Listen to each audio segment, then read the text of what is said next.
नमस्कार. खुली चर्चा या कार्यक्रमात मी गिरीश मंगरुळे आपल्या सर्वांचं स्वागत करतोय.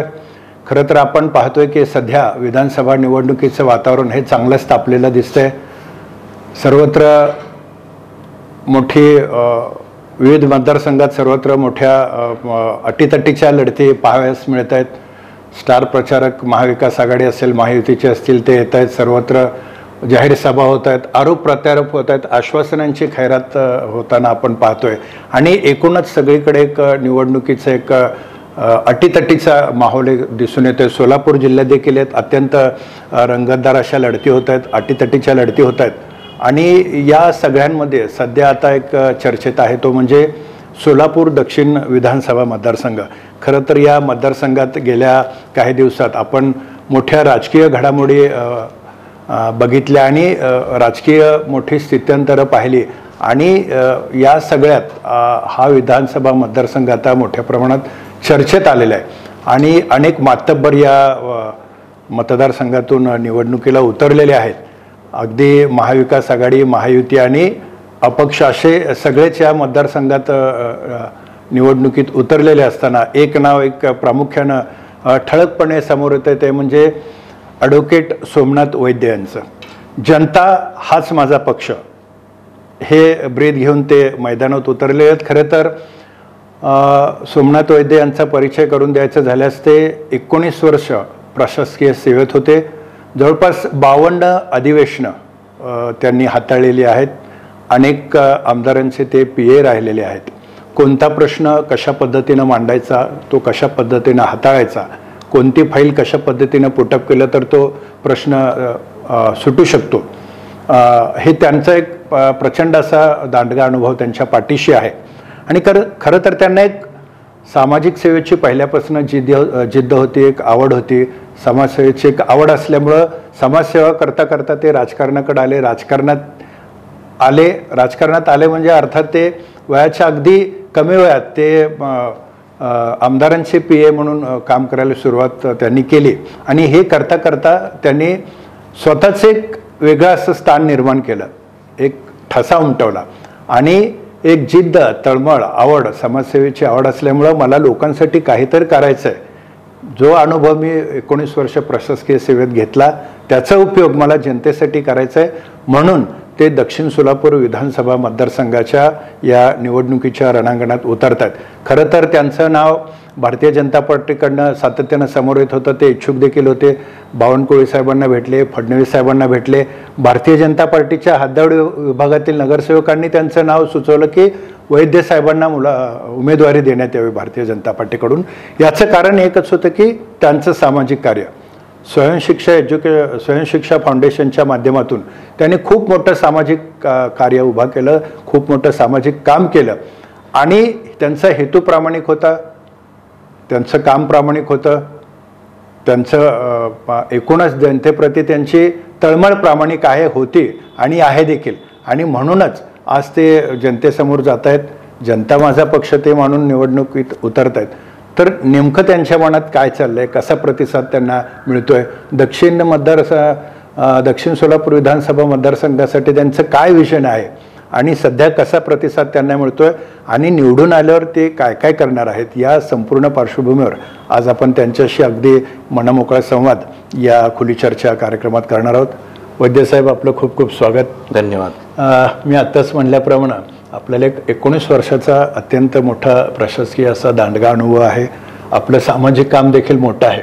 आणि मध्यंतरीच्या काळात आपण एक भारतीय जनता पार्टीचे उमेदवार म्हणून आपण प्रमोट होत होतात. भारतीय जनता पार्टीच्या नगरसेवकांनी देखील आपलं नाव सुचवलं होतं.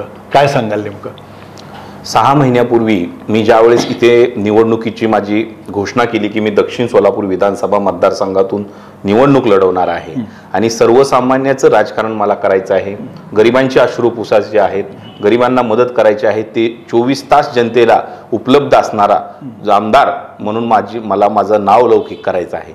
यासाठी मी इथे निवडणूक लढवण्याचा निर्णय घेतला आणि हे जनतेसमोर जावं म्हणून मी काही सामाजिक उपक्रम घ्यायचं ठरवलं. आणि पहिला मी सामाजिक उपक्रम इथे घेतला की या भागातील जे कम्युनिस्ट पत्रकार आहेत, लोकशाहीचा जो 4था स्तंभ आहे तो स्तंभ हा प्रत्येकावर अंकुश ठेवणारा स्तंभ आहे. आणि म्हणून ह्या अशा सर्वसामान्य पत्रकारांच्या पाल्यांना आपण शिष्यवृत्ती द्यावी, जेणेकरून हे 24 तास समाजाच्या प्रश्नाची वाचा फोडत असतात, शासन दरबारी असो किंवा सरकार सर्वसामान्य जनतेमध्ये असो.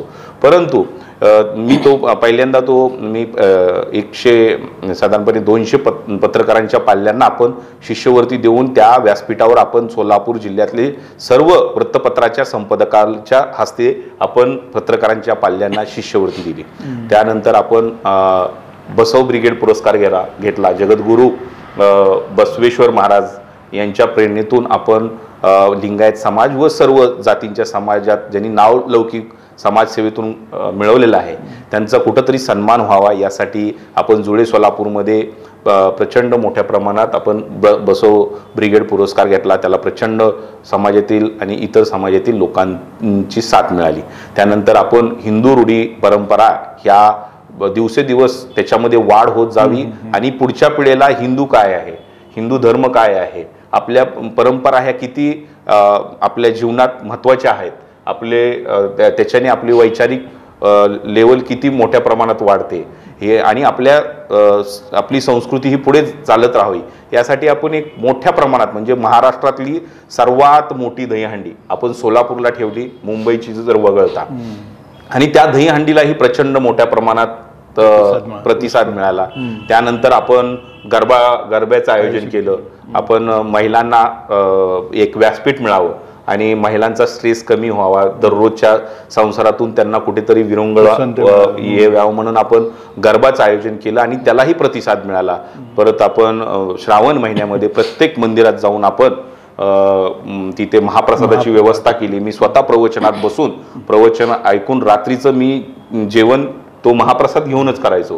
त्यामुळे मी खेडोपाडी ग्रामीण भागात मी पूर्ण व्हिजिट केल्या, भेटलो, प्रत्येक गावच्या ग्रामदेवताचा आशीर्वाद घेतला आणि लोकांचे प्रश्न काय हे मला जाणून घ्यायची संधी मिळाली.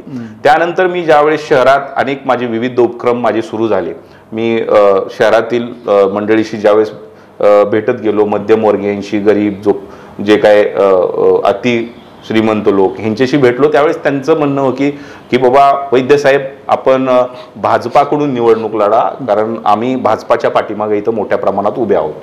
तर त्याच्यानंतर अशा घडामोडी झाल्या की त्यातले काही आमचे नातेवाईक नगरसेवक होते, काही माझे मित्र होते, कारण मी इथे साधारणपणे 2006 ते 2012 पर्यंत सोलापूरच्या पालकमंत्र्यांचा PA म्हणून मी काम केलेलं आहे. तर त्या निमित्ताने ज्यावेळेस पॉलिटिकल पदाधिकारी मला भेटायचे तर दक्षिण सोलापूरच्या लोकांचा पदाधिकाऱ्यांचा पॉलिटिकल लिडरांशी माझा संबंध आपोआप याचा त्यांनी मला सांगितलं की त्यातले काही नगरसेवकांनी असं सांगितलं की बाबा तुम्ही आमच्या भाजपाकडून तिकीट घ्या आणि आम्ही आपल्याला लेखी शिफारस देतो. आणि मग ते लेखी शिफारस त्यांनी पक्षाकडे गेले, वृत्तपत्राच्या माध्यमातून, सोशल मीडियाच्या माध्यमातून आणि लाईव्ह मीडियाच्या माध्यमातून त्यांनी काही प्रादेशिक ज्या वृत्तांकन करणाऱ्या वाहिनी आहेत त्यांनी मुलाखत देऊन माझ्या नावाला पाठिंबा दिला की सोमनाथ वैद्य हा उच्च शिक्षित चेहरा आहे, सामाजिक बांधिलकी जपणार आहे, विविध समाजाला सोबत घेऊन जाणार आहे आणि हिंदू रूढी परंपरा जपणारा व्यक्ती आहे आणि ह्या व्यक्तीला आता आपण भारतीय जनता पार्टीतून तिकीट द्यावं अशी त्यांनी प्रदेशकडे मागणी केली, शहराध्यक्षाकडे मागणी केली. परंतु काय झालं, संसदीय बोर्डाने निर्णय घेतला दिल्लीच्या की यावेळेस कोणत्याही स्थानिक आमदाराचं तिकीट आपण बाजूला करायचं नाहीये, आहे तेच लोकांना परत तिकीट द्यायचं. त्या भूमिकेतून आत्ताच्या स्थानिक आमदार साहेबांचं तिकीट ते पुढे टिकलं आणि आमदार सुभाष बापू देशमुखांनीही ते मिळवून आणलं. त्याच्यानंतर पुढे अशा घडामोडी झाल्या की मला माझ्या जे काय मी लोक 6 महिन्यात जोडले गेले होते तर त्यांना कोणती तरी एक लिडरशिप राहावी काय, आणि त्यामुळे त्यांनी मला सांगितलं की बाबा ठीक आहे, आता तुम्हाला भाजपकडून तिकीट मिळालं नाहीये, ठीक आहे, आम्ही तर भाजपचे पारंपरिक मतदार आहोत, परंतु आता आम्ही तुमच्या पाठीमागे राहणार. एक वेळेस आम्ही पक्षासाठी काम न करता आम्ही तुमच्यासाठी काम करणार आणि आपण उभा राहा आणि पुढे भविष्यात आपल्याला जो काय निर्णय घ्यायचा आहे ते आपण घेऊ, पण आम्ही तुमचं ताकदीनं काम करू. मग ठीक आहे, त्यांचं म्हणणं मला पटलं आणि मग मी फॉर्म भरला. फॉर्म भरल्यानंतर अशा वावड्या उठवल्या गेल्या विरोधी लोकांकडून की मी फॉर्म काढेन, बाजूला घेईन. परंतु मी तसला काही, मी स्वतः वकील आहे, मी प्रॅक्टिस केलेली आहे. सुप्रीम कोर्टात 50-60 वेळेस गेलेलो आहे. मुंबई हायकोर्टात मी विशेष कार्यकारी अधिकारी म्हणून बार काउन्सिलला काम केलेलं आहे. मला माझा प्रचंड विधी विभागात अनुभव आहे. त्यामुळे आणि राज्याचे मुख्यमंत्री विलासराव देशमुख साहेब हे मुख्यमंत्री असल्यापासून मी मंत्रालयात पीए म्हणून काम करतोय. जीएडी मध्ये सामान्य प्रशासन विभागाने माझी त्यावेळेस ऑर्डर काढली होती. सांगायचं तात्पर्य हे की मला दुसऱ्या गोष्टीचं कुठलं असं हे झालं नाही की आपण फॉर्म काढून घ्यावे. मी धाडस केलं आणि धाडस करून आज माझी उमेदवारी कायम ठेवून मला अधिकृत चिन्ह मिळालं. मला सीसीटीव्ही कॅमेरा हे मला बॅलेट पेपरवर शेवटचं चिन्ह मिळालं. माझं 25 नंबरचं चिन्ह आहे त्याच्या 2 नंबर मशीनवरती, आणि त्या 2 नंबर मशीनवरती जरी माझं 25 नंबरचं चिन्ह असलं तर या भागातली जनता मला प्रचंड बहुमतांनी विजयी करेन. कारण मी या भागातील सर्वसामान्य, सर्वधर्मीय, सर्व जातींच्या लोकांसाठी विविध सामाजिक उपक्रम घेतलेले आहेत आणि जनतेला आता चांगला चेहरा पाहिजे. ह्या वेळेच्या निवडणुकीमध्ये जनता ही पक्षाला बघून निवडणूक करणार नाहीये, तर ही जनता आता व्यक्तीला बघून मतदान करेल याची मला 100% खात्री आहे. एवढंच मी सांगू इच्छितो. नक्कीच नक्कीच. आपला एक प्रशासकीय अनुभव देखील मोठा राहिलाय, सामाजिक काम मोठं राहिलंय आणि अगदी निस्वार्थपणे आपण प्रत्येक समाजासाठी कार्यरत आहात, काम करत आहात. आता तुम्ही ते सांगितलं देखील. जनता हाच माझा पक्ष असं एक तुम्ही ब्रीद ठेवलंय. काय ह्याच्या मागचं नेमकं तुमचं आहे? कसं आहे, मी भारतीय जनता पार्टीकडून प्रथमतः उमेदवारी मागितली होती, परंतु तिथे उमेदवारी न दिल्यामुळे आता माझा पक्ष, मला दुसऱ्या पक्षातून निवडणूक लढवण्याची मला मुळीच इच्छा नव्हती. त्यामुळे मला बऱ्याच ऑफर आल्या होत्या प्रादेशिक पक्षाच्या, परंतु मला भाजपचे लोक माझ्या पाठीमागे प्रचंड मोठ्या प्रमाणात आहेत. भाजपचे जे काही जुने कार्यकर्ते आहेत त्यांनी मला सल्ला दिला की आता तुम्ही अपक्ष निवडणूक लढायची. परंतु अपक्ष, इतरही अपक्ष आहेत, भरपूर प्रमाणात अपक्ष आहेत. तर मी म्हटलं की ठीक आहे, चला आता आपण सर्वसामान्य जनतेच्या विश्वासावर ही निवडणूक लढवतोय. तर असंच मी बसल्यानंतर माझ्या डोक्यात आलं की दक्षिण सोलापूर विधानसभेची जी जनता आहे हाच माझा पक्ष. आपण हे ब्रीदवाक्य कायम लक्षात ठेवायचं आणि जनताच माझा बॉस आहे. जनता बॉस आहे. मी जर मला ह्या भागातील जनतेने निवडून दिलं तर मी एक सेवक म्हणून मी विधान भवनात काम करेन. एक प्रातिनिधिक स्वरूपात मी विधान भवनात बसेन, परंतु माझ्यावर मॉनिटरिंग करणारी, माझ्यावर लक्ष ठेवणारी आणि मला दररोज आदेश देणारी ही या भागातील जनता असेल. या भागातील ग्रामीण भागातले सरपंच असतील, या भागातील ग्रामपंचायत सदस्य असतील, या भागातील पंचायत समिती, जिल्हा परिषदचे माजी सदस्य, पंचायत समितीचे माजी सदस्य आणि विविध जाती धर्माचे जे सामाजिक बांधिलकी जपणारे व्यक्ती आहेत ते माझे बॉस असतील.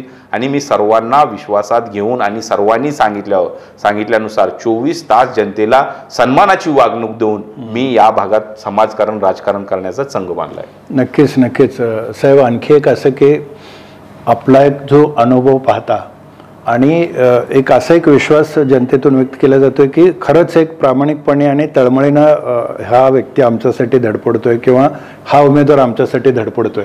तर तुम्ही जनतेसमोर जात असताना दक्षिण सोलापूरसाठी नेमकं तुमचं काय विजन आहे?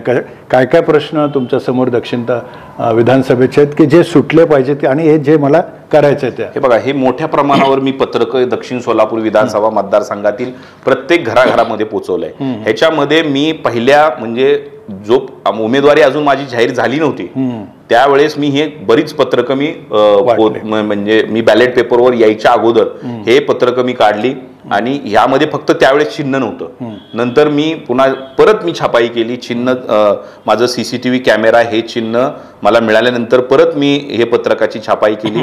तर माझा उद्देश, व्हिजन मी 2 महिन्यापूर्वी जनतेला सांगितलंय आणि ते घराघरात पोचलेलं आहे. तर माझं व्हिजन असं आहे की पहिलं तर मला काय करायचं आहे की हा दक्षिण सोलापूर तालुका हा कुणामुळे ओळखला जातो, तर या भागात जुने राजकारणी आहेत. आदरणीय नामदार सुशीलकुमार शिंदे साहेब राज्याचे मुख्यमंत्री झाले, देशाचे गृहमंत्री ते झाले होते. तर त्यांनी प्रचंड मॅच्युरिटीने या भागात राजकारण केलं. सर्वांना सोबत 18 पगड जातीला सोबत घेऊन त्यांनी महात्मा आपलं जगद्गुरू महात्मा बसवेश्वर साहेबाच्या विचारावर त्यांनी तंतोतंत राजकारण करण्याचा प्रयत्न केलेला आहे. आदरणीय प्रणितीताई शिंदे सुद्धा त्याच करण्याचा प्रयत्न करतायत. या भागातील सर्व राजकारणी तसं करण्याचा प्रयत्न करतायत, मग ते कुठल्याही पक्षाचा असू देत. परंतु आता काय झालंय, जनतेमध्ये त्यांच्याबद्दल काही जणांबद्दल अँटी इन्कम्बन्सी आलेली आहे. त्यांच्याकडून अनावधानाने त्यांच्या संस्था वाढल्यामुळे, त्यांच्याकडे बँका कारखाने असल्यामुळे वेळ हा त्यांच्याकडे 24 तासच आहे. त्याच्यातले ते 12 तास काम करतात. 12 तासामधून ते त्यांच्या संस्था बँकांना ते वेळ देतात. त्यामुळे आपसूक काय झालंय, त्यांना जनतेकडे वेळ द्यायला लक्ष राहिलेलं नाही. त्यात त्यांची चूक नाही. त्यांनी जे त्यांचं साम्राज्य बनवलेलं आहे त्या साम्राज्यातून त्यांना वेळ मिळत नाहीये. मग आता मी तर सध्या पीएच काम केलेलं आहे, 19 वर्ष झालं. त्यामुळे माझ्याकडे वेळच वेळ आहे. माझं प्राथमिक काम हे लोकांची कामं करणं आहे. त्यामुळे माझं मुख्य काम हे असल्यामुळे मी हा एक क्षेत्र निवडलं. या क्षेत्रात मी 19 वर्षापासून आहे. त्यामुळे जनतेच्या कनेक्टमध्ये राहायचं हे मी ठरवलं आणि ह्यातच आता आपलं पुढे काम करत राहायचं ठरवलं. आणि म्हणून ह्या दक्षिण सोलापूर विधानसभेची जनता हाच माझा पक्ष ठेवून, आणि आजकाल तुम्हाला पाहताय प्रत्येक पक्षाला एवढं शोषण त्या आमदाराचं केलं जातं की दिवसातून त्यांना, तुम्हाला सांगतो मी भारतीय जनता पार्टीच्या आमदारांचा पीए होतो, त्यांना प्रदेश कार्यालयातून सतत फोन येतात, साहेब तुमचा मोबाईल ऑन करा, आम्ही लिंक पाठवलेली आहे तुम्हाला, त्याच्यावरती मतदारसंघाच्या आढाव्याबद्दल तुम्हाला म्हणजे प्रदेश कार्यालयातून दिवसातून त्यांना 2 तास तेच काम दिलं जातं, तुम्ही लिंक ओपन करा आणि तुमच्या सोबत मीटिंग आहे. म्हणजे ज्या जनतेने तुम्हाला निवडून दिलेलं असतं, भरघोस मताने निवडून दिलेलं असतं, त्या जनतेला काम वेळ न देता आपण दुसऱ्याच गोष्टीसाठी वेळ देतो, ही शोकांतिक आहे. त्यामुळं मग आता मी माझ्या 24 तासामधला 12 ते 13 तास वेळ हा जनतेला प्रत्यक्षपणे देणार आहे आणि फोनवरून 24 तास वेळ देणार आहे. माझा फोन हा कधीच बंद नसतो. आता काही एकदम कशात बिझी असेल तरच तो सायलेंट मोडवर असतो, परंतु मला जर फोन आले, मिस कॉल आले, तर मी परत त्यांना फोन करतो, त्यांची काम विचारतो. या भागातील जनता अतिशय प्रामाणिक आहे, कष्टकरी आहे आणि सन्मान या जनतेला पाहिजे. या जनतेला बाकी काही गोष्टीची गरज नाहीये. पण काही आहेत पुढारी, एका गावात 1-2 पुढारी आहेत, मतदारसंघात असे 200-300 पुढारी आहेत जे ज्यांचा वेस्टेज इंटरेस्ट असतो, त्यांना दिलं घेतलं तरच ते काम करतात. जो कोणी देत नाही त्याला मग ते वाळीत टाकतात आणि मग ते प्रस्थापितांबरोबर जातात. ठीक आहे, परंतु जे इथं कष्टकरी जनता आहे, जी स्वाभिमानाने जगणारी जनता आहे, त्यांना व्यक्ती पाहिजे, चांगला व्यक्ती पाहिजे. आणि मग ह्या जनतेला चांगला व्यक्ती पाहिजे असल्यामुळे आपण तिसरा पर्याय देण्याचा प्रयत्न केलेला आहे. बघूया, आपण एक वेळेस प्रयत्न करूया जनतेला नक्की काय पाहिजे होतं. म्हणून मी माझा पहिल्याच वेळेस मी विधानसभेची निवडणूक लढवतोय आणि अपक्ष म्हणून मी फॉर्म दक्षिण सोलापूरची विधानसभेची जनता हाच माझा पक्ष समजून आणि हे कायम डोक्यात ठेवून मी माझा फॉर्म कायम ठेवला. मी ते धाडस केलं. आता ह्या धाडसाला या भागातील जनता किती मला ताकद देते हेच मला पाहिजे आहे. साहेब, आणखी याच्यात एक महत्त्वाचा प्रश्न भेटला तर ग्रामीण भागातील जनता, विशेषतः शेतकऱ्यांचा महत्त्वाचा प्रश्न असतो तो पाण्याचा, विजेचा, किंवा ग्रामीण भागातील एक आणखी महत्त्वाचा प्रश्न म्हणजे रस्ते असतील, वीज असेल, रस्ते असतील, पाणी असेल. याबाबत बऱ्याच वेळा आपण पाहतो की कुठंतरी ती कामं झालेली दिसत नाहीत. आता दक्षिणमध्ये पाहिलं तर भीमा नदी आहे, सीना नदी आहे. मग इतकं पाणी या ठिकाणी मुबलक असताना एक खरं तर तिथे एक हरित क्रांती अपेक्षित आहे, तर त्याबाबत तुमचं धोरण काय असणार आहे? हे बघा, एक कसं आहे, आता तुम्ही पाण्याबद्दल बोललात, उजनीतून पाणी सोडलं जातं, परंतु आपल्या वरती जे मतदारसंघ आहेत त्या भागातील शेतकरी, तिथे जे बॅरेजेस आहेत, शिवनी, मलिकपेठ, या भागातील शेतकरी तिथे पाणी अडवतात आणि आपल्या हक्काचं पाणी दक्षिण सोलापूर मतदारसंघासाठी आणि इथल्या गावासाठी जे पाणी आहे हक्काचं, ते तिथं अडवलं जातं आणि माझ्या बिचाऱ्या शेतकऱ्यांना इथं पाणी मिळत नाही. म्हणजे पावसाळ्यात पाऊस पडला की पाणी खळखळून वाहून जातं. इथे बॅरेजेसची कमतरता आहे, जे बॅरेजेस आहेत ते निकृष्ट दर्जाचे आहेत. आणि मग काय होतं, पावसाळ्यात आपल्या इथं पाऊस भरपूर पडतो, परंतु त्याचा फायदा हा आपल्या शेजारच्या कर्नाटक राज्याला होतो. आणि मग इथं ह्या स्थानिक आमदारांचं काम असलं पाहिजे की आपण जास्तीत जास्त बॅरेजेस कसे बांधले पाहिजे, वर जी पाण्याची चोरी होते आहे तिथं अडवलं जातं, तिथं नियंत्रण कसं करता येईल. आपल्याला इथल्या अधीक्षक अभियंत्याला, उप अभियंत्याला त्याच्यावर सर्व्हिलन्स टीम नेमण्यासाठी आदेश केले पाहिजेत. त्याच्यासाठी वेळ पाहिजे आमदारांकडे, आणि वेळ जर नसेल तर मग जनतेच्या शेतकऱ्याच्या प्रश्नाकडे दुर्लक्ष होणार.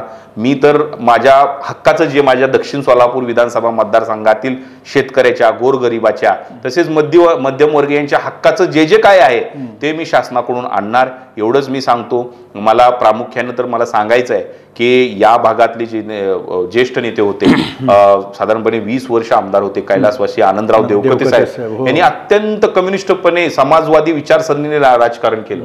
यांनी आपल्या कुटुंबाकडे लक्ष न देता त्यांनी सर्वसामान्यासाठी कामं केली, आणि त्या सर्वसामान्यांच्या जीवनात कसा आमूलाग्र बदल होईल, त्यांचे जीवन कसे उंचावले जाईल यासाठी काम केलं. तर ह्या अशा महान व्यक्तिमत्वाचं मला स्मारक करायचं आहे. आणि मी आमदारकीच्या माझ्या पहिल्याच वर्षात मी आदरणीय कैलासवासी देवकते साहेबांचं स्मारक उभा करून दाखवेन.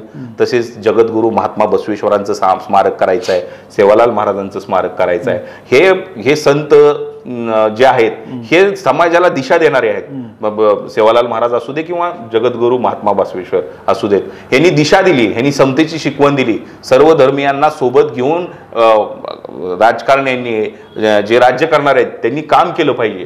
अशा या व्यक्तिमत्वाचा विसर आता कुणालाही पडू नये यासाठी आपण स्मारकाच्या माध्यमातून ती एक धार्मिक चळवळ आपण पुढे नेणार आहोत. संतांची शिकवण आपण समाजाला, जरी संत नसले आता हयात, परंतु त्यांची शिकवण तर कायम आहे, पुस्तक रूपात आहे, शब्दांकनात मध्ये, वृत्तपत्रामध्ये, तर ती आपण ग्रंथांमध्ये आहे, ती आपण समाजापुढे मांडण्याचा प्रयत्न करणार आहोत. नक्कीच. याच्यामध्ये आपण पाहिलं की मी आताच म्हणल्याप्रमाणे शेतकऱ्यांना विजेचा प्रश्न एक सातत्यानं सतावतो, आणि त्याचा कुठंतरी परिणाम त्यांच्या पुढील एकूणच आर्थिक जीवनावर होतो. तर आपलं एक मध्यंतरी आपण यापूर्वी देखील सांगितलं की मी जास्तीत जास्त विजेचा उपलब्ध होण्यासाठी माझं एक चांगलं प्लॅनिंग आहे. तर काय सांगाल याबाबत? हे बघा, मी पहिलं नागपूरचं अधिवेशन आहे. आता जे आमदार नवीन होतील, नवीन 23 तारखेला जे आमदार होतील त्यांचं आठवड्यात नागपूरच्या अधिवेशनाला त्यांना जावं लागणार आहे. त्या नागपूरच्या अधिवेशनामध्ये मी माझ्या सोलापूर दक्षिण विधानसभेच्या ग्रामीण भागातील शेतकऱ्यांसाठी जास्तीत जास्त डीपी उपलब्ध करून घेईन. जर सरकारकडून नाही झाले तर आमदार फंड असतो प्रत्येक आमदारांना, तर माझा साधारणपणे जो काही आमदार फंड असेल 5 कोटी रुपये, त्याच्यात मी जास्तीत जास्त 2.5 ते 3 कोटी रुपये मी डीपी साठी खर्च करेन. आणि इथल्या प्रत्येक गावामध्ये डीपीची संख्या वाढवी. एका गावामध्ये साधारणपणे 2-3 जरी डीपी वाढले तरी इथला विजेची समस्या निकालात निघणार आहे. आणि शेतकऱ्याला वीज ही दिवसा कशी मिळेल हे पाहणार आहे. कारण रात्री शेतकरी पाणी द्यायला शेतात जातात, त्यांच्या आरोग्यावर परिणाम होतो, त्यांच्या मनावर परिणाम होतो, आणि घरामध्ये ताणतणाव होतो, आणि याच्यामधून त्यांच्या संसाराचं गणित बिघडलं जातं, त्यांचं आर्थिक गणित बिघडलं जातं. तर मी या भागातील शेतकऱ्यांसाठी पहिल्यांदा विजेची समस्या कायमची संपुष्टात आणण्यावर भर देईन, आणि मी ते काम एकदम 100% करेन, यामध्ये मला खात्री आहे. दुसरं, या भागातील हद्दवाढ भागातील जे नागरिक त्रस्त आहेत, आता जुळे सोलापूर प्राधिकरण स्थापन करणे हा माझा उद्देश आहे. मी महाराष्ट्र राज्याचे जे काही होणारे मुख्यमंत्री आहे त्यांच्याकडे बसेन. मी अपक्ष आमदार असेल, त्यामुळे मुख्यमंत्र्याकडे माझी ताकद जास्त असणार आहे. माझा कोणताही शब्द त्यावेळेस टाळणार नाहीत. मी म्हणेल तर मुख्यमंत्री साहेब यस म्हणणार प्रत्येक गोष्टीला. त्यामुळे सोलापूर दक्षिण विधानसभा मतदारसंघातील जनतेला माझं आव्हान आहे, आपल्याला आता संधी आलेली आहे, त्या संधी आपण भावनिक न होता, जाती धर्मावरती मतदान न करता आपण एका चांगल्या व्यक्तिमत्वाला ताकद द्यावी अशी मी आपणासकडे प्रार्थना करतो. आपले सगळे प्रश्न मी तात्काळ संपुष्टात आणेन. या कामाचा मला प्रचंड मोठ्या प्रमाणात अनुभव असल्यामुळे आपण मला येणाऱ्या 20 तारखेच्या निवडणुकीमध्ये माझ्या CCTV कॅमेरा समोरील बटनावर आपण बटन दाबावे आणि मला आपण जास्तीत जास्त मताने निवडून द्यावे असं मी आपल्या माध्यमातून आवाहन करतो. तसेच या भागातील जनतेला मी सांगू इच्छितो की आपल्या मुलांच्या भवितव्यासाठी इथे बेरोजगारी प्रचंड मोठ्या प्रमाणात वाढलेली आहे. 10 पैकी 8 लोक पुण्याला स्थलांतर होत आहेत रोजगारासाठी. तर मी या भागात लघु उद्योग, कुटीर उद्योग, मोठे उद्योग जे काय उद्योग आहेत ते इथे नवीन नवीन आणण्याचा प्रयत्न करेन. गरिबाच्या हाताला काम कशामधून मिळेल यासाठी मी प्रयत्न करेन. आणि सांगायचं झालं की इथे ज्या काय आता ITI नाहीये, साधं मंद्रुपला ITI नाहीये. जर ते IT पहिलं तर मी राज्य सरकारकडून सरकारी ITI आणण्याचा प्रयत्न करेन. तसेच जुळे सोलापूरचा विकास हे माझं ध्येयच असणार आहे. मी तिथल्या मूलभूत सुविधा जास्तीत जास्त प्रमाणात कशा मिळतील हे पाहणार आहे. आज नई जिंदगी भागात बघा तुम्ही, रस्ते नाही आहेत व्यवस्थित. आजही त्या भागात नागरिक प्रचंड हैराण झालेले आहेत. तिथं रस्ते नाहीये, पाणी नाहीये, वीज नाहीये. आज तिथं जनता कष्टकरी घरी संध्याकाळी सुखाने झोपू शकत नाहीये. त्या जनतेसाठी मी विशेष करून तिथे मूलभूत सुविधा देण्याचा प्रयत्न करेन. तसेच माझ्या हद्दवाड भागात रेणुका नगर, द्वारका नगर ही जी नगरं आहेत, साधारणपणे 250-300 नगरं आहेत. तिथली नगरं सोलापूर महानगरपालिकेला नियमित टॅक्स भरतात. त्या नगरांच्या पैशाने महापालिकेच्या अधिकाऱ्यांचा पगार होतो, परंतु तिथे सोयी सुविधा नाहीयेत. अनेक पत्रकार तिथे राहतात, त्यांनी कितीतरी प्रमाणात महापालिकेकडे फॉलोअप घेतलेला आहे, पाठपुरावा केलेला आहे, परंतु आजही तिथे नागरिक त्रस्त आहेत. आणि त्या भागातल्या मतदानाच्या आधारे भारतीय जनता पार्टीचा उमेदवार तिथे जिंकून येतो. जिंकून आल्यानंतर पहिल्या 5-6 दिवसापासूनच तिथं दुर्लक्ष केलं जातं. जे आता त्यांच्या इंडिव्हिज्युअल मीटिंग चालू आहे, प्रत्येक कार्यकर्त्याला ते टिपतायत, ते कुणाचं काम करतायत काय नाही हे पाहतायत. आणि त्यांना कन्व्हिन्स करून, भावनिक करून, इमोशनल करून आणि आणखी काही वेस्टेज इंटरेस्ट देऊन ते जनतेची मते आकर्षित करण्याचा प्रयत्न आहे. पण सुज्ञ जनतेला माझं एवढंच, भोळ्या जनतेला इथल्या माझं एवढंच म्हणणं आहे की आपण ह्या 8 दिवस एकदम निर्दयी राहावं. कोणत्याही पक्षाला आपण त्यांच्या विनंतीला मान देऊ नये आणि माझ्यासारख्या एका निर्दलीय अपक्ष उमेदवाराला ताकद द्यावी. मी आपला सेवक असेन, आपला आमदार असेन, आपण माझे बॉस असाल आणि मी सगळे प्रश्न 100% पूर्ण सोडवण्याचा निश्चित प्रयत्न करणार आहे. साहेब, आपण पाहिले की आपण महिला असतील, युवक असतील, शेतकरी असतील, गोरगरीब मजूर असतील, यांच्यासाठी सातत्यानं आपल्याला जितकं काही शक्य आहे ते आपण वेगवेगळ्या उपक्रमाच्या माध्यमातून करण्यावर भर दिला. युवकांचा प्रश्न आहे रोजगाराचा. आता आपण ग्रामीण भागातलं पाहिलं तर एक मंद्रुप MIDCचा प्रश्न मध्यंतरी खूप मोठ्या प्रमाणात चर्चेत आला, मोठ्या प्रमाणात त्याला विरोध देखील झाला. MIDC व्हावी असं देखील एक मत आहे, विरोध देखील होतोय. याचा एक सुवर्ण मध्य साधला जावा असं एक म्हटलं जातं. तुमचं एक त्या संदर्भात विजन आहे, काय सांगाल तुम्ही? हे बघा, MIDC का रद्द झाली, त्यात कुणी राजकारण केलं, तिथं कोणत्या पक्षाच्या कार्यकर्त्याला तिथे MIDCला विरोध करायला लावलं, हे आत्मचिंतन करायची वेळ आहे तिथल्या नेत्यांची. आणि ह्याच्यामध्ये राजकारण करण्याचं पाप कुणी केलं हे पाहावं लागणार आहे. आपण त्यावेळेस जर आपल्याला इथं आमदार म्हणून संधी मिळाली आणि या जनतेने मला माझे हात बळकट केले तर मी या भागातील पहिल्याच महिन्यात जनतेला विश्वासात घेऊन तिथं आपण चर्चासत्र घडवणार आहोत.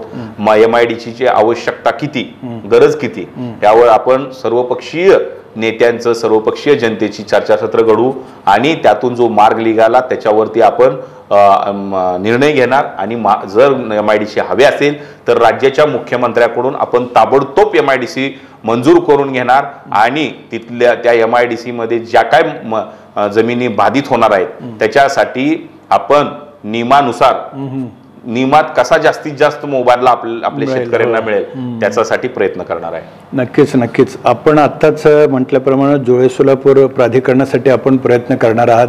ही एक अत्यंत चांगली बाब आहे. आणि हद्दवाडचा विकास म्हणावा तसा अलीकडच्या काळात म्हणावा तसा विकास झालेला नाही. तुम्ही म्हणताय तसं टॅक्स मोठ्या प्रमाणात दिला जातो, पण अद्यापही काही भागात ड्रेनेज असेल, रस्ते असेल, पाण्याचा प्रश्न देखील बिकट आहे. काय सांगाल तुम्ही नेमकं?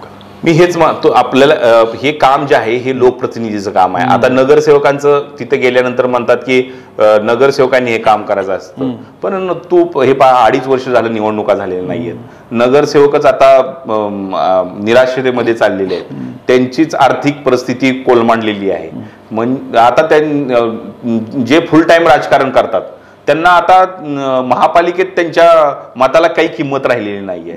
तर हे काम जे आहे ते स्थानिक आमदाराचं असतं. एक स्थानिक आमदारांनी माझ्या मतदारसंघातील जनतेला कोणत्या समस्येला सामोरं लागत आहे तर त्या सोडवणं काम हे आमदार साहेबांचं असतं.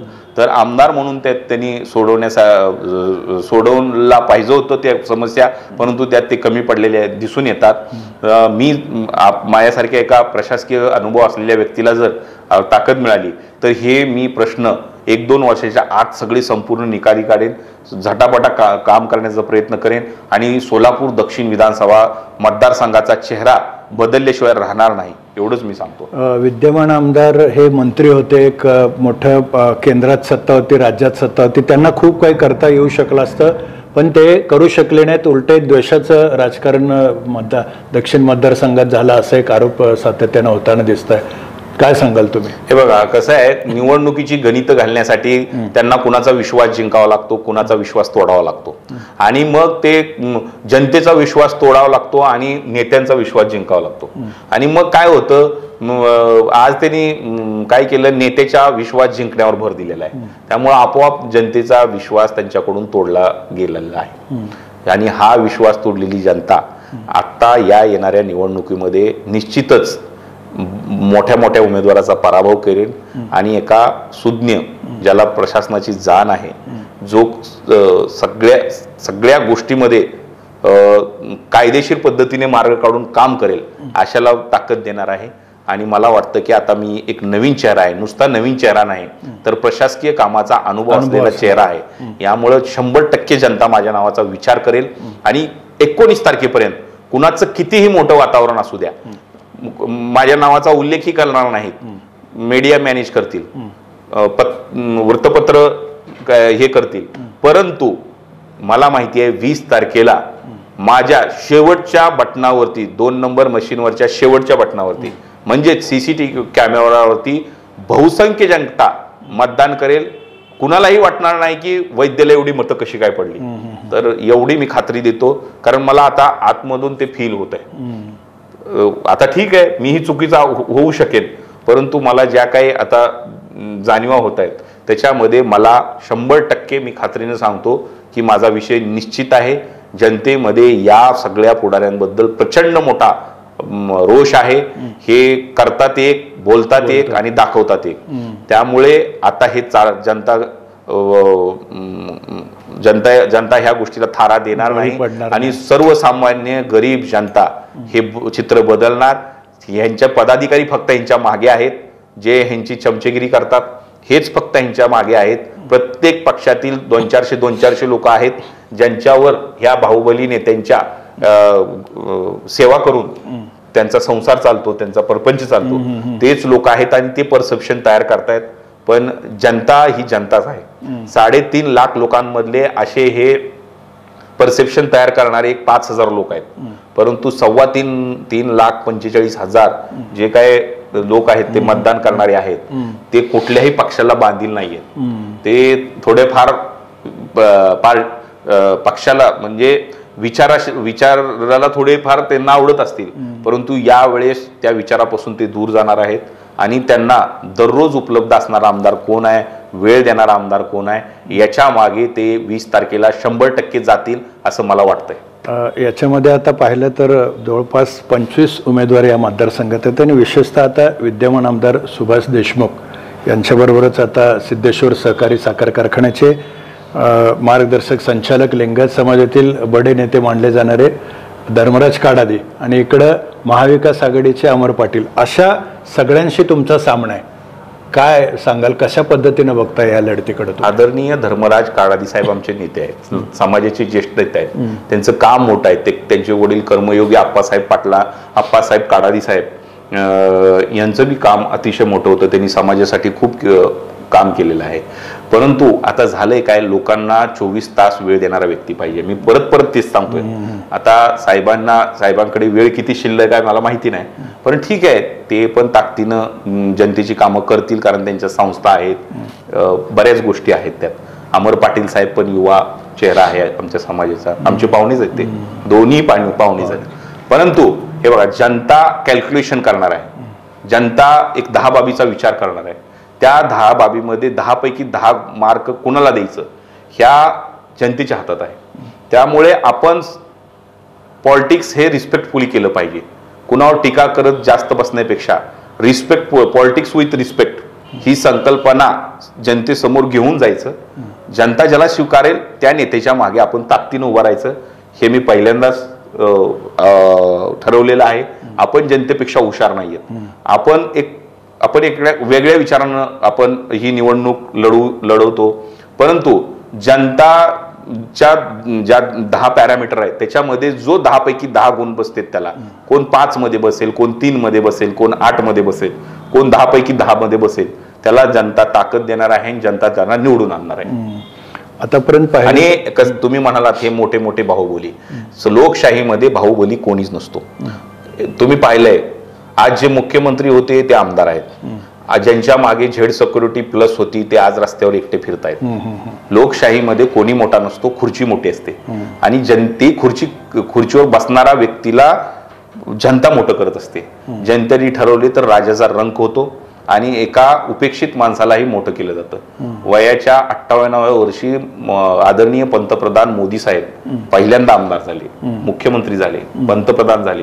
आज त्यांनी पहिल्यांदा आपलं निर्वाचन क्षेत्र जिंकलं, त्यानंतर राज्य जिंकलं, नंतर देश जिंकला, आता ते जग जिंकायला चालले.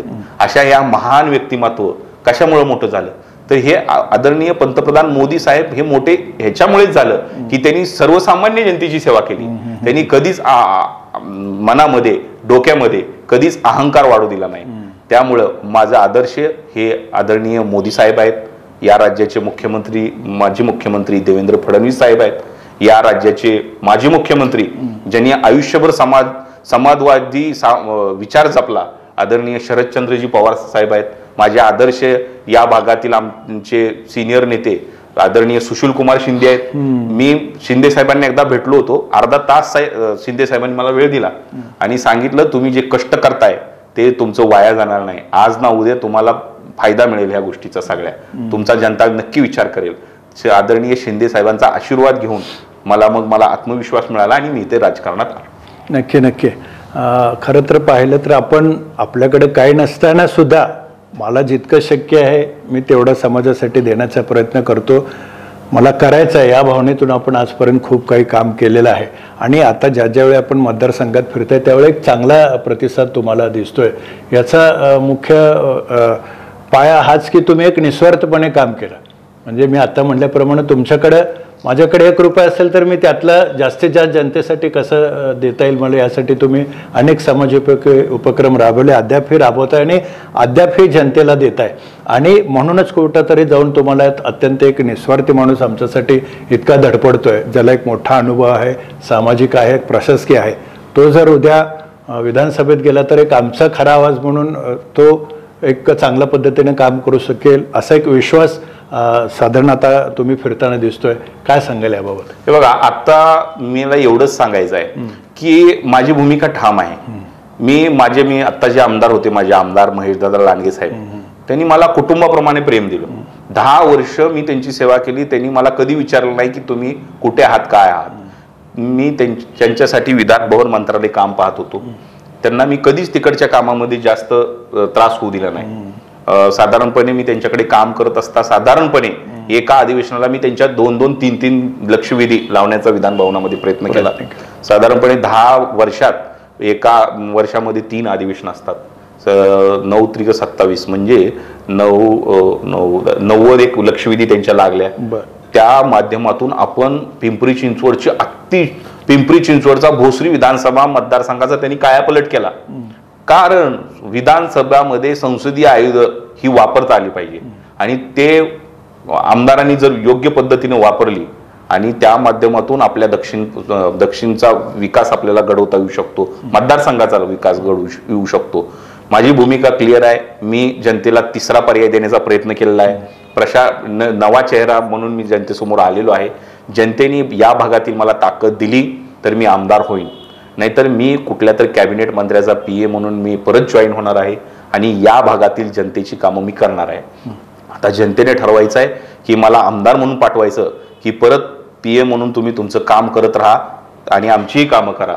ही जर जनतेची इच्छा असेल तर मी त्याही गोष्टीला मी तयार आहे. मला थोडी ताकद आलेली होती अचानक.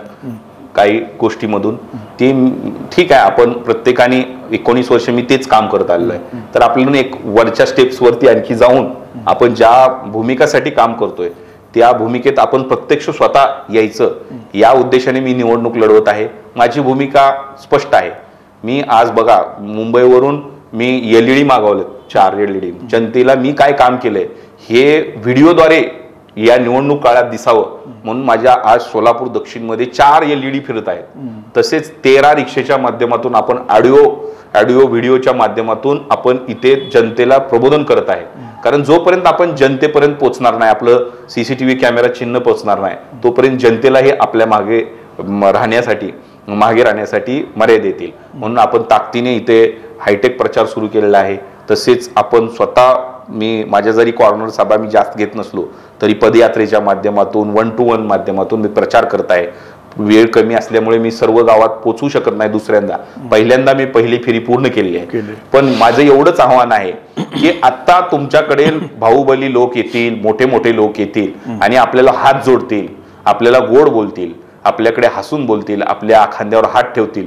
परंतु 23 तारखेनंतर हे लोक यांच्या घराचे मोठे जे गेट असतात ते बंद करतील आणि तुम्हाला ते हात जोडायला लावतील, तुम्हाला वेळ देणार नाही, तुम्हाला दुर्लक्षित करतील, तुम्हाला अपमानित करतील, तुमचे फोन कट करतील, तुम्हाला सतत कुचकं बोलतील.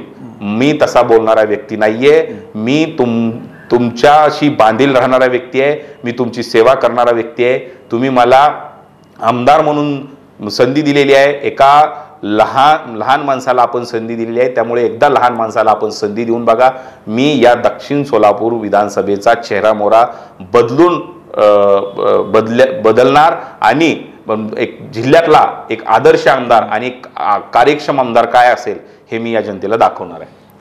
नक्कीच. या ठिकाणी खरं तर ॲडव्होकेट सोमनाथ वैद्य यांनी आपली भूमिका अत्यंत स्पष्टपणे आपल्यासमोर मांडलेली आहे. खरं तर 24 तास मी जनतेसाठी उपलब्ध राहणार आहे. मला बाकी दुसरं काय माझं हे नाही आहे, दुसरं काही हेतू नाही. माझं ध्येय एकच आहे, माझी इच्छा एकच आहे, माझी तळमळ एकच आहे की मला प्रामाणिकपणे जनतेसाठी सेवा करायची. कारण काय तर 19 वर्ष मी प्रशासकीय सेवेत राहिलेलं आहे. कशा पद्धतीनं कामं करून घ्यायची, कशा पद्धतीनं जनतेची कामं करता येऊ शकतात याचा अनुभव आहे. मला एक जिद्द आहे, एक चिकाटी आहे आणि त्या चिकाटी जिद्दीच्या बळावरच मला जनतेसमोर मी जातोय आणि त्या दृष्टीनं मला काम करतोय आणि म्हणूनच जनता माझ्या पाठीशी राहील, जनता मला आशीर्वाद देईल असा विश्वास त्यांनी या ठिकाणी व्यक्त केलेला आहे. आणि त्यांनी त्यांची भूमिका स्पष्ट करताना ते सांगितले की मी जनतेसाठी सातत्यानं उपलब्ध राहणार आहे. गावोगावी मी माझा मुक्काम राहणार आहे. मी थोडा दिवस इथं आणि जास्त दिवस मुंबईत असं कधीच राहणार नाही आणि म्हणूनच जनता माझ्या पाठीशी आहे, जनतेने माझ्या पाठीशी राहावं असं त्यांनी सांगितलं आहे. साहेब, याच्यात आणखी एक प्रश्न आहे. जनतेने तुमच्यावर विश्वास दाखवला, तुम्हाला निवडून दिल्यावर तुमचं पुढील उद्देश, साधारण ध्येय काय राहणार आहे? कोणाला तुमचा पाठिंबा असणार आहे? काय? मी अपक्ष म्हणून निवडून येणार आहे. माझं वजन शासन दरबारी जास्त राहणार आहे. त्यामुळे जो सत्तेत पक्ष येईल त्या सत्तेतल्या पक्षाबरोबर आपण जाणार आहोत. त्यांना ताकद त्यांना पाठिंबा देणार आहोत. हे कशासाठी? तर या भागातील विकास करणे हे माझं काम आहे आणि हे काम माझा अजेंडा आहे. त्यामुळे नुसतं आमदार होऊन काय करायचं आहे? नुसतं आमदार होऊन पगार घ्यायला तिथं बसायचं नाही किंवा सोयी सुविधा घ्यायला स्वतःच्या बसायचं नाही किंवा स्वतःचा प्रोटोकॉल जपण्यासाठी बसायचं नाहीये. या मतदारसंघाचा चेहरा मोहरा बदलला पाहिजे आणि ते कधी शक्य आहे? तर सत्तेत असणाऱ्या पक्षाच्या पाठीमागं आपण ज्यावेळेस उभा राहू, आपण पाठीमागे राहू त्यांच्या, तेव्हा ह्या मतदारसंघाचा चेहरा मोहरा बदलणार आहे. त्यामुळे मी असं करणार आहे की जे जनतेच्या मनात आहे तेच आपण करणार आहे. आणि या भागातले जे नगरसेवक आहे, ज्यांनी मला ताकद देण्याचं काम केलेलं आहे, आता त्यांना परत आपण नगरसेवक करण्यासाठी दिवस रात्र मेहनत करणार आहे. त्यांची आपल्याला जे त्यांनी आपल्याला आता पाठिंबा दिलेला आहे त्यांचा पाठिंबा आपण वाया जाऊ देणार नाही. ज्यांनी आपल्याला ह्या निवडणूक काळात आपल्याला सहकार्य केलेलं आहे त्यांच्या आपण पाठीशी उभा राहणार आहे. त्यांना एक कुटुंब म्हणून आपण त्यांच्यासोबत राहणार आहे. मग त्यात कुठल्याही विभागाचे, कुठल्याही कोणतेही लोक असू देत. तसेच या अपक्ष म्हणून मी निवडणूक जिंकल्यानंतर शासन दरबारी मी सत्तेत राहिल्यानंतर या भागाच्या विकासाचा कायापालट होणार आहे. त्यामुळे जनतेच्या ज्या मनात असणाऱ्या पक्षाच्या सोबत आपण जाणार आहे. नक्कीच. खरं तर आपण पाहिलं की दक्षिण विधानसभा मतदारसंघात खूप राजकीय घडामोडी झाल्या अगदी म्हणजे सुरुवातीला अमर पाटील यांना AB फॉर्म दिला गेला, त्यानंतर परत दिलीपराव माने यांचं नाव आलं आणि त्यांनाच काँग्रेसलाच ही जागा सुटणार आहे आणि तेच उमेदवार आहेत असं सांगितलं गेलं। या सगळ्या राजकीय घडामोडीत एक संभ्रमाची सगळी अवस्था निर्माण झाली। काय सांगाल याबाबत तुम्ही? मला जेवढं कळतं राजकारणात त्याच्या मी ज्या गोष्टी पाहिल्या इथे 5-6 महिन्यापासून, त्यावरून मला त्या खरं गोष्टीवर बोलण्याचा जास्त अधिकार नाहीये, परंतु आपण जो प्रश्न विचारला त्याला समाजाला पण त्या गोष्टी माहिती झाल्या पाहिजे। त्यामुळे मी याच्यावर एवढंच बोलू शकतो की आदरणीय दिलीप माने साहेबांचं काम जुळे सोलापूर भागात प्रचंड आहे। ग्रामीण भागात त्यांनी अनेक लोकांना उभं करण्याचं काम केले त्यांच्या बँकांच्या माध्यमातून। तसेच जुळे सोलापूर हद्दवाढ भागाच्या अगोदर, हद्दवाढ तर आता हे झाला, परंतु जो मूळ भाग होता तिथे त्यांनी मूलभूत सोयी सुविधांमधून अनेक प्रकारची रस्त्याची निर्मिती केली। त्यांच्या परीने त्यांना 10-15 वर्षापूर्वी ते जे आमदार होते त्यावेळी त्यांना जेवढं करता येतं तेवढं त्यांनी करण्याचा प्रयत्न केला। आपसुकच त्यांनी ह्या निवडणुकीत त्यांनी काँग्रेस पक्षाकडून मागणी केली। आदरणीय प्रणितीताई शिंदे आणि त्यांनी इथल्या खासदार असल्यामुळे पक्षाकडून त्यांना उमेदवारी मिळावी म्हणून त्यांनी शिफारस केली, परंतु त्यांच्याही तिकडे काय धोरणं ठरली असतील आणि हा मतदारसंघ हा महाविकास आघाडीतून उद्धव साहेब ठाकरे साहेब यांच्या पक्षाला गेला आणि अमर पाटील साहेबांना मिळाला। परंतु त्यानंतर ज्या घडामोडी झाल्या त्या विचित्र आहे। आदरणीय माने साहेबांच्या डोळ्यातून पाणी आलं, त्यांच्या मन दुःखी झालं, म्हणजे त्यांच्या कार्यकर्ते अस्वस्थ झाले। तर राजकारणामध्ये आता एवढी कॉम्पिटिशन आली आहे की एवढ्या प्रस्थापित नेत्यांबाबत एवढ्या मोठ्या गोष्टी करू शकतात, तर आपण तर काहीच नाहीये। त्यामुळं आम्हाला तर आमचं दुःख आता आम्ही जे दररोज आम्ही आता काय फेस करतो ते एकदम छोटं वाटतंय। त्यामुळं आदरणीय दिलीप माने साहेबांनी एवढ्या गोष्टी अत्यंत छानपणे सहन केल्या आणि ते परत आता उभे राहून ते प्रचाराला लागले। त्यांच्या जवळचे ज्या कोणी नेते आहेत त्यांच्या प्रचाराला लागलेत। मी आजच बघितलं की त्यांनी प्रचारामध्ये ऍक्टिव्हपणे सहभाग घेतला। त्यामुळे राजकारणात वैयक्तिक दुःखाला काहीही किंमत नाही, तर ते त्यांना समाजासाठी काम करायचं असतं। तर त्यांच्या बाबत अशा गोष्टी घडल्या की आता त्यांना दुसऱ्या उमेदवारांना पाठिंबा देऊन काम करावं लागतं। त्यामुळे ठीक आहे, आता त्यांच्या पक्षाची काही कूटनीती असेल, त्या माने साहेबांना उद्या काय वेगळ्या गोष्टी काय मिळवायच्या असतील किंवा काय गोष्टी असतील, परंतु पक्षाच्या राजकारणामध्ये माणसाच्या मनाची खूप ससे होलपेट होते। त्यामुळे आपण एकदम बेस्ट सेफ पर्याय निवडला। आपण अपक्ष म्हणून जनता हाच पक्ष, जनतेला वाटलं तर स्वीकारतील, नाहीतर आपलं ट्रॅडिशनल काम PAचं आहे ते आपण परत करूया आणि परत जनतेची सेवा करूया। एवढंच आहे की PA म्हटल्यानंतर आपल्याला मर्यादा येतात। उद्या तुम्हाला डायरेक्ट मुख्यमंत्रीच्या केबिन मध्ये शिरायचं असलं तर तिथे PA ला एंट्री नसते, तुम्हाला आमदाराच्या पाठीमागे जावं लागतं। पण लोकप्रतिनिधी असले तर आपण दरवाजा डायरेक्ट उघडून आत जाऊ शकतो, प्रश्न मांडू शकतो। त्यामुळे PA ला ज्या लिमिटेशन असतात त्यात मला मर्यादित काम करता येईल, परंतु आमदार जर झालं तर अमर्यादितपणे काम करता येईल। यासाठी मला आमदार व्हायचं आहे, जनतेची कामं झटपटीने व्हावी यासाठी आमदार व्हायचं आहे। त्यामुळे इतर पक्षात ज्या काही गोष्टी झाल्यात त्याच्याबद्दल आपण जास्त न बोललेलं बरं। तर एक सोलापूर दक्षिण विधानसभा मतदारसंघ आहे, जिल्ह्यातच नाही तर महाराष्ट्रात एक आदर्श मतदारसंघ आणि एक आदर्श आमदार कसा होईल हे त्यांनी आत्ता ॲडव्होकेट सोमनाथ वैद्य यांनी अत्यंत स्पष्ट आणि अत्यंत सरळपणे सांगितलेले आहे। आणि प्रत्येक नेत्यांशी सर्वपक्षीय नेत्यांशी त्यांचे एक सलोख्याचे संबंध आहेत आणि सर्व धर्म समभावाचं राजकारण नव्हे तर समाजकारण त्यांनी करण्यावर त्यांचा भर राहिलेला आहे। आणि जनतेने कुठल्याही दबावाला अथवा कुठल्याही आमिषाला बळी न पडता जो त्यांच्यासाठी उपलब्ध राहणार आहे, जो त्यांच्यासाठी मनापासून काम करणार आहे, जो त्यांचे प्रश्न समजून विधानसभेत ते मांडून ते सोडवण्यासाठी प्रयत्न करणार आहे, त्यांच्या पाठीशी उभं राहावं असं आवाहन त्यांनी केलेलं आहे।